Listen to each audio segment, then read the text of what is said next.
Does anyone have any questions for the curators, just to get us all warmed up? Yes, Anna. Hold on, here comes a mic. Good morning. Is this on? Yes. Okay, no feedback. This is awesome sound system. Okay, congratulations. First of all, I'm thrilled to be here, and I'm amazed by this exhibition. Not only is the artwork beautiful, the thesis, the exploration, everything is fantastic.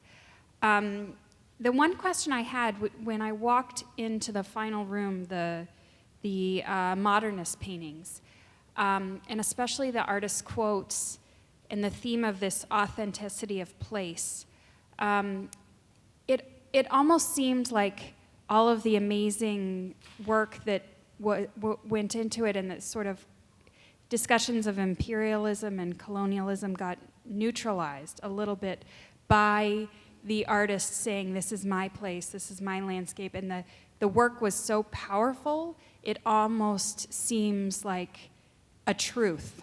And I was thrilled to see the intervention label next to the Georgia O'Keeffe, because that displaced that idea a little bit, but it did seem to have that power of making things authentic and a little bit less of the questioning of the overall imperial and colonial powers that you do see in the rest of the exhibition. So I'm wondering if you could talk a little bit about that. They're looking at me. That should work if you want to stay seated.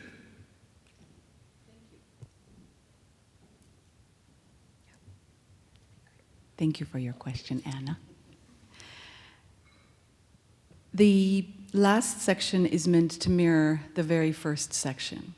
And what we are hoping is that, in fact, the paintings at the very end that are often presented in studies and scholarship as quite different and something new and authentic of a particular place are, in fact, on the same arc from the very beginning. That in fact, these artists had the same kind of attitudes, but they were expressed in this new visual language. It was the same attitude of going to a place, spending extended time, knowing it, thinking you know it, only the looking this time was sort of inward. And this is the panel conversation we're going to have at the very end when we look at Harris and Tarsila to really underscore that these are very complicated artists with very complicated biographies as well, that makes them of their time.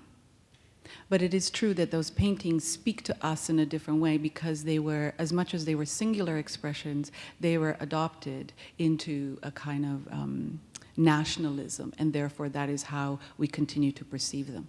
Our hope in bringing all of these paintings together is to be able to look at our very own, very familiar and almost stereotypical icons with new eyes. So when you look at the Harris beside, although not entirely beside, the Torres Garcia, and think about the way in which in Uruguay people were thinking about the South, and then you compare it to the way Lauren Harris was thinking about the North, and I know Sarah Angel will discuss this, then you actually get to exactly those points of imperialism and colonial gaze, and how Harris was trying, not very successfully sometimes, to separate himself from that tradition.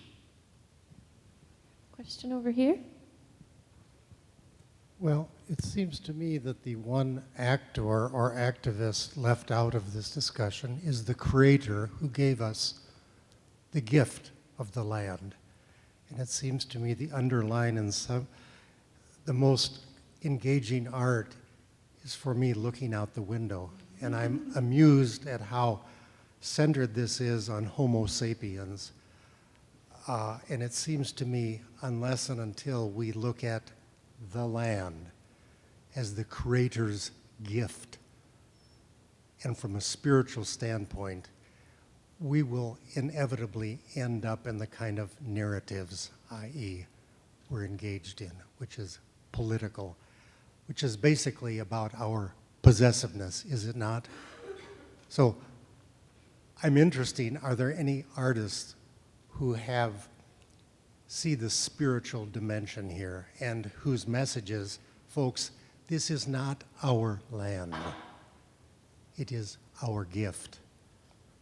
And our gift is to be commemorated and conserved, and our gift can nurture, but it can also kill. There are droughts. There are predation. So that's my suggestion, is to, I'll leave it at that. Does anyone want to respond?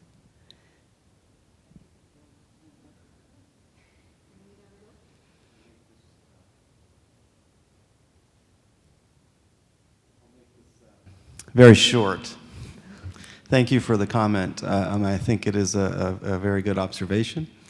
I would underscore how important spirituality was for most of the artists included in the exhibition, but that engagement with spirituality, of course, evolved over the 100-year period that the show examines. So in the early decades of the 19th century, painters like Thomas Cole or Asher Durand, to cite two U.S. examples, were deeply, deeply spiritual individuals, and they did, as you point out, see nature as a place to commune with the divine. This was the driving force, really, of their landscape painting. As we will hear later with some of the early 20th century artists, that feeling shifts over time. I think it's still very present throughout the late 19th century with painters like George Ennis, and then in the early 20th century, and Pedro Figari in the early 20th, along with Lauren Harris and some others who are deeply spiritual again, but painting in a very different way that I think explicates a shift of perspective, of a feeling, as Georgiana was just saying, about belonging and being lodged in a particular place, not just lording over it, not just standing on a high peak, looking out over a valley. There is a certain embeddedness here. And yes, these paintings are made by humans from a human perspective. I think that can't be avoided in a way. But the perspective does change. Things become closer. Things become more intimate. The scenes of mountains, we're seeing them up close, almost in a disorienting fashion, whereas a century prior, perspective and vantage points were critical.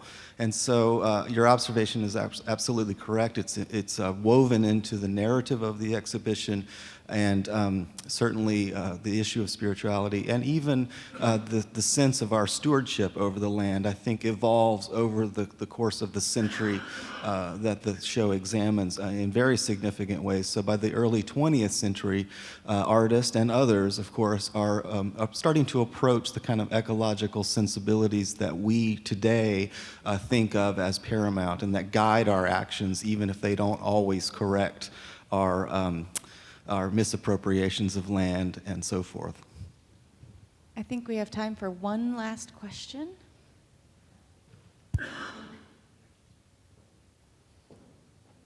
One of the features of the expansion of the states and state building in the 19th century throughout the Americas was that the states tended to produce a separation between land and people in the way that they were expanding over new territories. So this primitive accumulation that produced this accumulation of land on the one hand, and on the other, the transformation of the indigenous populations into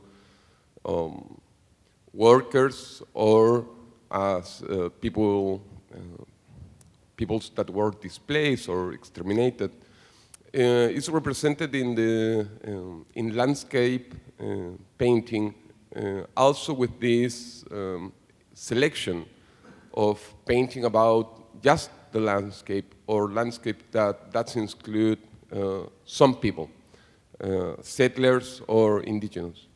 So I would like you to, how do you say, to say something about this incorporation or exclusion of persons from landscape painting.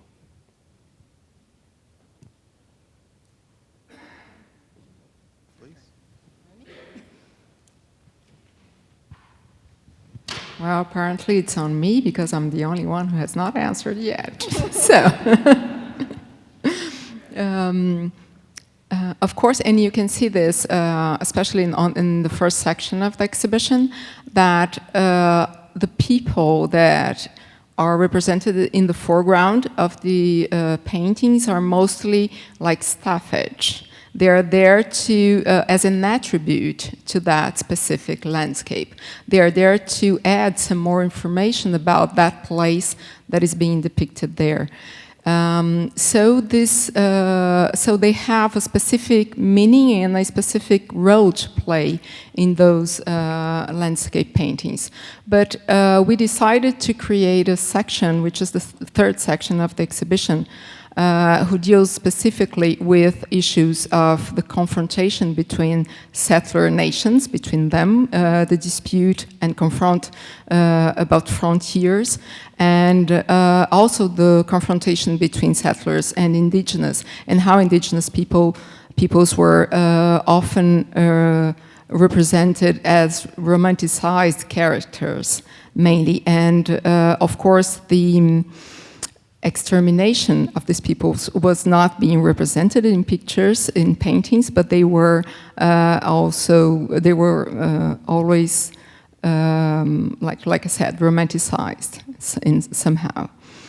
I'm not sure if I answered you well. Do you want to add something? Yes, Georgiana always wants to add something. That is not true. To address sort of the larger question, I'm sure that Ruth Phillips will speak about this later on this afternoon. To actually add to answer your question in the previous question, which is that the way in which we frame, even looking out the window or being in the landscape, is very much influenced by these kinds of images. So that is one of the most important things that we were trying to say with this exhibition, is that these constructions, in fact, cannot help but shape the way in which we see the land.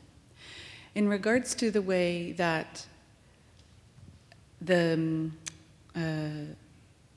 indigenous people were represented or not represented, or people in general, because there were also slaves represented. So if you look in the Tonnet painting, for example, that is a complete fabrication. It's a complete fantasy of how those figures would exist in that landscape. That island was a military island at the time. That also has very much to do with a very deeply embedded ideology that has to do with the land. So including those people, as much as they were staffage and having to understand the scale or the majesty or possible activity that was taking place in the landscape, it also helped to confirm certain attitudes towards who owned the land, who belonged to the land, and whose land it was to keep. Well, I think this is just the tip of what we're going to discuss today. So I want to thank you all again for your overview. And now I think it is time to get maybe a little more in depth on some of these issues.